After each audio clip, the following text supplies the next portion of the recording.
Normally I do sort of like a joke or a reference or something for these openings, but I just want to take a minute and talk about how awful the English title for this series is. Why not go with Borderline Warrior? Like, that matches the syllable count a lot better and just sounds cooler in general. Or if you wanted to go with like a more classic mecha name, like Borderline Warrior Kenbu or something like that, that could work.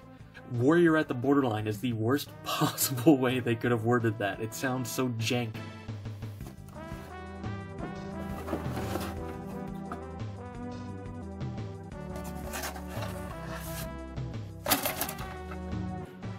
Hello and welcome back to another Plamo review. Today we're taking a look at the high-grade MaiLes Kenbu from Kyoukai Senki. Alright, and starting off as always with the articulation, head is on a up and down hinge as well as a secondary hinge down by the ball joint, which does mean that it gets really good rotation, though it doesn't actually look up that far. That's mostly because of the spikes in the back, but can look down really well. The shoulders are really well articulated, though it's a little bit awkward to do. There's a piston in the front of the chest that lets the shoulder swing forward. Then there's an upwards hinge here, universal joint in the shoulder itself, so it can move more than 90 degrees out to the side. And if you rotate it around, it can easily point all the way up. Rotation at the bicep, though when you do twist it, you do get to see a little bit down into the hollow upper arm, which it doesn't look amazing, but hey, it's not that big a deal. A very deep elbow bend, as well as another rotation at the wrist. Hands, as always, are on a ball joint. The waist is on an angled side-to-side swivel, as well as a forward back hinge, and then a ball joint in the hip section, though it's a little bit tight. The back skirt is on two hinges, then universal joints for the hips, including a thigh swivel. Very good range in the knee. Way more than a human. A very nice and slightly tight front to back movement in the ankle. A full 360 rotation. An ankle pivot, which is separate from the white armor on the sides, so do be careful with that. And a toe bend. So the high-grade Kenbu has human, actually more than human range of movement, which is pretty much accurate to what they're supposed to be able to do in universe. So A+ on the articulation, guys. Granted, that much articulation made the neutral shot, the opening, a little bit difficult, but now, moving on to the accessories, let's start off, as always, with the sticker sheet, and by extension, color correction. As you can see, I used a few of the stickers, but that's just the camera on the rifle, and these on the pistons in the chest. That's only because they're metallic, and I didn't want to bother with that, and honestly, they stay on fine. The rest of these are the back of the elbow.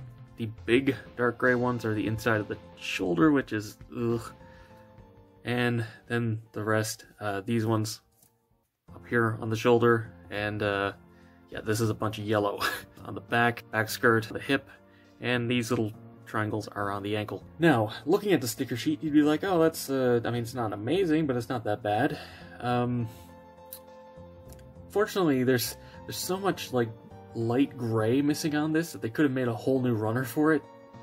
It's really funny. The color correction on this is probably the worst out of the whole line, and this is the main suit. It's not exactly a good first impression, guys. Yeah, so this may take a little while. I will say, head is fully color separated, which is impressive and looks really good. That translucent blue has some amazing natural light piping going on in there. That looks really nice. It fixes lighting a little bit so you can actually see the colors. Yeah, the piston, this gray here, this gray, and the vernier, gray, gray, gray, gray, the gray in here and also on the back. Apparently this inner panel might be this light gray. I don't know, so I just left it. But yeah, this needs to be light gray. Oh yeah, also the white on the knuckles, that needs to be painted.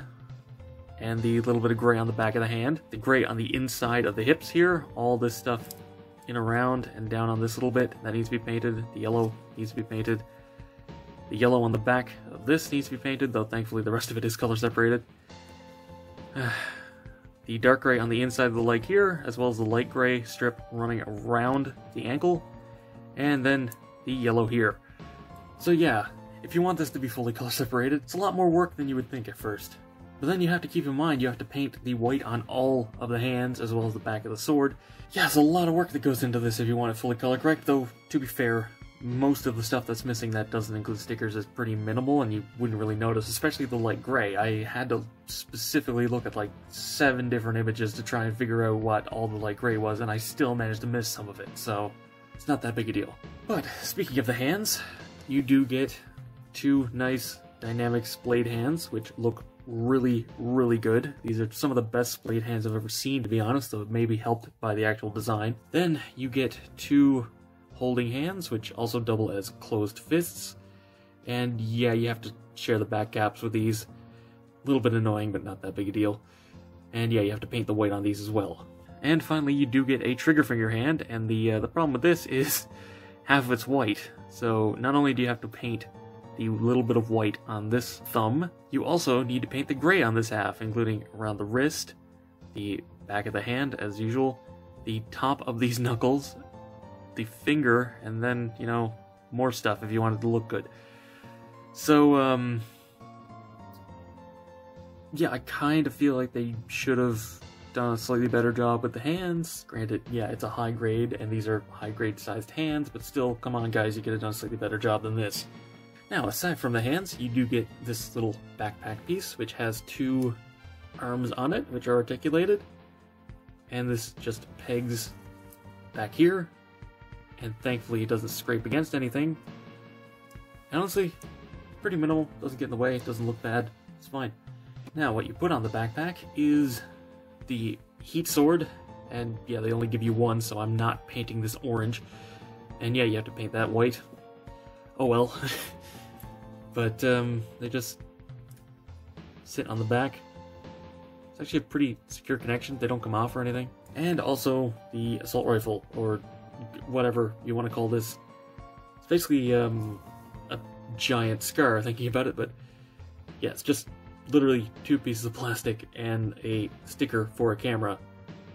This can also be stored on the back. Also, the kit does have the range, with these included, to actually draw these off the back, which is a nice touch. Also, they do actually include a few extra parts to recreate the incomplete look from the first episode of the anime. This shows up for about, 30 seconds, but hey, I appreciate the effort. And as for a quick size comparison, these guys are big. They're very tall and very wide, and I understand the price. They are 1/72 scale, so they're, twice the scale of a 1/44th Gundam, but still, man, these are big. Like, if I actually bring in a 1/44th kit, you can see how large these are. These are expensive kits, but I can see where the price went. There's a lot of plastic here.